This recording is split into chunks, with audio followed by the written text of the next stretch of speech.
আমাদের শামীম ভাইয়ের সাথে যখন কোলাকুলি করি মনে হচ্ছে আল্লামা সাঈদীর ঘ্রাণ পাই। কিন্তু অবাক করা বিষয় হচ্ছে আমরা আজও জানি না আমাদের আল্লামার মৃত্যু কি স্বাভাবিক হয়েছে নাকি এটা পরিকল্পিত মেডিকেল কিলিং ছিল। এই রিপোর্ট গণমানুষের কাছে প্রচার করে জানাতে হবে। এই দাবির সাথে কি সবাই আপনারা একমত? কারা কারা একমত হাত তুলে দেখান। হযরতুল আল্লাম শহীদ মরহুম আল্লামা দেলোয়ার হোসেন সাঈদী রাহিমাহুল্লাহ, ওনার স্মৃতি বিজড়িত আজকের এই ঐতিহাসিক প্যারেড ময়দানের তাফসিরুল কোরআনের প্রোগ্রামে সব আছে। স্টেজ আছে, শ্রোতা আছে, প্যান্ডেল আছে, মিডিয়া কাভারেজ আছে, কিন্তু আমাদের কলিজার টুকরাটা আমাদের মাঝে নাই। আজকের এই প্রোগ্রামে আলোচক হয়ে এই চেয়ারে আমি না বসে ওই শ্রোতাদের কাতারে বসে যদি আমাদের আল্লামার নুরানি চেহারার দিকে তাকিয়ে ওয়াজ শুনতে পারতাম, আমাদের হৃদয়টা ঠান্ডা হয়ে যেত, আমাদের তৃষ্ণার্ত হৃদয় শান্ত হতো। সব আজকে আছে, কি যেন নাই, ঠিক কিনা বলেন?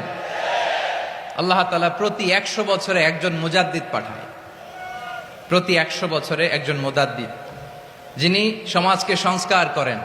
আল্লামা দেলোয়ার হোসেন সাঈদী রাহিমাহুল্লাহ ছিলেন তেমন একজন মুজাদ্দিদ। চিৎকার করে বলেন ঠিক কিনা? উনি শিরক বিদআতের আস্তানাকে তছনছ করে দিয়েছেন, তাওহীদের বাণীকে সমুন্নত করেছেন, গণমানুষের কাছে তাফসিরুল কোরআনকে জনপ্রিয় করেছেন। আজীবন আজীবন তিনি ইসলামকে বিজয়ী শক্তি হিসেবে দেখার স্বপ্ন দেখতেন। এত প্রাঞ্জল ভাষা, এত চমৎকার আধুনিক প্রেজেন্টেশন, গণমানুষের কাছে কোরআনের তাফসিরকে এভাবে জনপ্রিয় করে তোলার মতো ব্যক্তিত্ব আল্লামা সাঈদী ছাড়া দ্বিতীয় কেউ এই বাংলার ভূখণ্ডে নাই।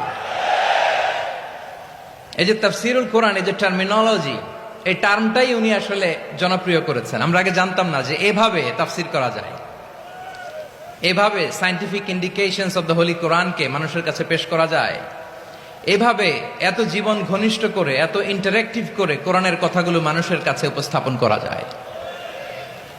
উনি অন্যায়ের বিরুদ্ধে সবসময় সোচ্চার ছিলেন, প্রতিবাদী কণ্ঠস্বর ছিলেন।